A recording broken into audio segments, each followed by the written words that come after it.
Hi guys! Magandang umaga! Welcome back po dito sa Gandara SRU channel for Showbiz Update. Andito na naman nga po akong muli nagbabalik. Ang nagmamaganda ninyo kachismosang Kim Pao, wala na nga pong iba. Ang lokaret na si Gandara SRU upang magatid po sa inyo ng latest update and fresh happenings patungkol kina Kim Chiu and Paolo Avellino. And para po sa umagang ito, ang tatalakay naman nga natin at pag-uusapan ay mayroon pong kinalaman dito sa pananampal ni Kim Chiu na katotohanan sa mga kampon ni Nuno, mga kakipi, na talagi nga po siyang tinatarget. So, dahil lagi lang din naman target si Kim, di targetin na lamang din sila, di ba, para patas mga Kim Pao. Pero bago po ang lahat sa mga hindi pa nakaka-subscribe sa ating channel, maaari lamang na pindutin po ninyo ang subscribe button at notification bell na riyan sa baba upang kayo ay maging updated at ma-notify tuwing may bago tayong chika at balita hinggil sa Kim Pao. Basta mga balita na may kinalaman kina Kim Chiu and Paolo Avellino, sagot na nga po natin yan. And nais din po natin magbasa ng ilang mga comment mula po sa ating mga taga-subaybay bilang pasasalamat sa walang sawa pong pag-support at pagtutok sa atin pong mga daily updates. At para bigyan na rin ng tinig ang kanilang mga reaksyon at opinion sa mga nangyayari at kaganapan po sa buhay nila Kim and Paolo. At ang first commenter nga natin for today, for this morning ay si Ma'am Dina La Fortesa. So, shoutout po at magandang umaga. Ang sabi niya rito, Gandara, baka nag-request ng project si Casey sa management. Gusto kasi niyang makatrabaho si Pao. Baka umasa siya na pag magka-work uli sila ni Paolo ay maibalik yung relasyon nila dati. May interview yan na gusto na mag-asawa at posibleng mabalik yung dati. Di natin po alam. Of course, wala tayong nalalaman dyan, Ma'am Dina La Fortesa, kung may pag-request po siya at kung may balak na po siyang bumalik sa showbiz, mga kakipi. And kung si Paolo nga ang sagot niya na gusto, paborito niyang ka-eksena, paborito po niyang partner. Syempre, kung gusto niyang bumalik sa showbiz, di si Paolo nga, mga Kim Pao. Si Paolo yung favorite niya, di ba? Pero hindi nga natin alam kung may pag-request. Pero ang tanong ko lang po, nangangamba ba kayo? May pangangamba po ba sa inyo? Kung mag-request man siya. Kasi ako hindi pa ako nangangamba. Bala siya mag-request dyan, Hindi naman porke nag-request ay aanuhin na po, papabura na agad-agad. And syempre si Paolo Avellino rin naman po ang tatanungin dyan. Kung papayag siya, mga Kim Pao. Kaya hindi ako nangangamba. Wala siya dyan, basta kami Kim Pao lang. Anyway, sabi naman ni Ma'am MMJ Dump at Cheerful Dumplings and Roma Galiero, shout out sa inyo pong tatlot, magandarang umaga. Sabi nila, laos na kasi siya, kaya papansin. Thank you so much sa update, Miss Gandara. Happy birthday, Kim. More blessings. Happy birthday, Kim. More birthdays to come. MBTC. God bless you always, Kim Pao. Yes. Tapos yung birthday ni Kim, pero happy belated birthday, Chinita Princess. So, para sa amin, hindi pa natatapos ang iyong maligayang kaarawan.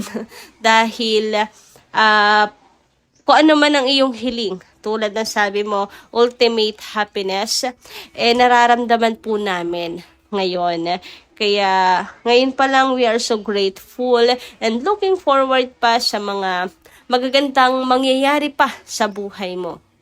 So, happy birthday! And maraming salamat sa buhay mo dahil bukod sa marami kang nai-inspire, marami ka ring natutulungan. Blessing ka nga para po sa iba. Hulog ka ng langit, Chinita Princess. Anyway, dumako naman tayo dito sa next commenter natin na si Madam Life Matters. So, shoutout po Ma'am Life Matters at magandarang umaga.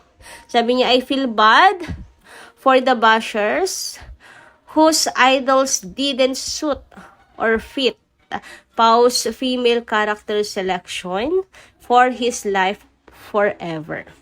Kimi and Pao have been caring on each other as friends at first until their love eventually nourished and flourished. They are both organic. Kim Pao forever. Sabi nga ni Paolo, mas nai-inlove po siya sa character. Mas nai-inlove po siya sa ugali, mga ka-Kim Pao. Kaya kahit siguro sino ang ereto nila kay Paolo, hindi po uubra, mga ka-Kim Pao. So, ayun nga, bakit pati sila atat-natat na ereto si Paolo Avellino sa kung sino-sino? Diba? Bilang fan, kung fan sila ni Paolo, dapat masaya lang sila at kumbaga, sinusuportahan lang kung sino ang gusto sa buhay ni Pao. Nakikita naman natin na may gusto si Paolo Avellino, mga Kim Pao. Maiintindihan ko pa kung nakikita nating wala si Pao, parang mala Alden Richards na walang interest. Kaya inililink sa kahit na sino, pwede. Pero ganyang nakikita naman natin na may interest si Paolo Avellino, bakit kailangan nyo siyang ilink? Dapat suportahan na lang yung gusto ni Paolo Avellino, which is si Kim Chiu yun, yung kanyang interest, diba? Anyway, speaking of Kim Pao, so eto na nga, pag-usapan nga natin ang relasyon nilang dalawa na kung saan ay another ayuda, another patunay nga mga ka-Kim Pao resibo ng kanilang relasyon sapagkat couple na naman nga po, maraming nakapansin nito na couple po sila sa kanilang shoes, mga ka-Kim Pao, na para bang galing sa isa't isa kaya lagi silang magkaparehas.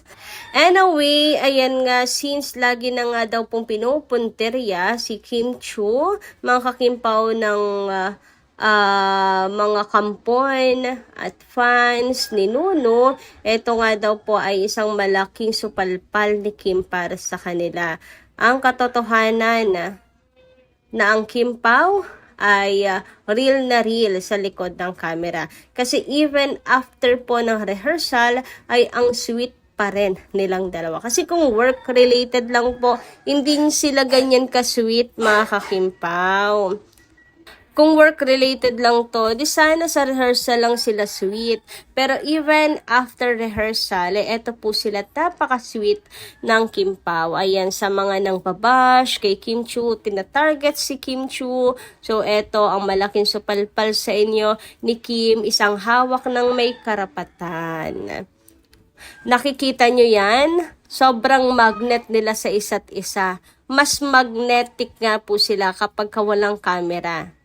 Na ikinatutuwa namin dahil ang nasa likod ng camera ang siyang katotohanan. Pag may camera kasi, hindi naiintindihan ng iba. Kasi nga, pag may camera medyo may distance ng konti ang Kim Pao. Hindi kasi sila PDA. So kapag pag merong camera, is medyo may distance ng konti. Pero, dumidikit at dumidikit si Paolo Avellino. Human charger niya kasi yan si Kimi. Human charger. Pero mas sweet sila. Mas sweet sila off cam. Alam kasi nila na walang camera, hindi nga kasi PDA. Gets yun naman siguro yun, mahiyain. May mga ganun tao talaga na kapag kita na sa camera, napakamahiyain. Yung tipong kapag kita na ng ibang tao, mahiyain. Ayaw ipapakita kasi parang sacred yun for them. Ako yung mister ko, ganun Pag halimbawa, iyakap, may mga tao dun sa labas. ganyan. May mga ganun talagang tao. So, aminin ninyo, may mga ganyan talaga. At huwag kayo magbulag-bulagan.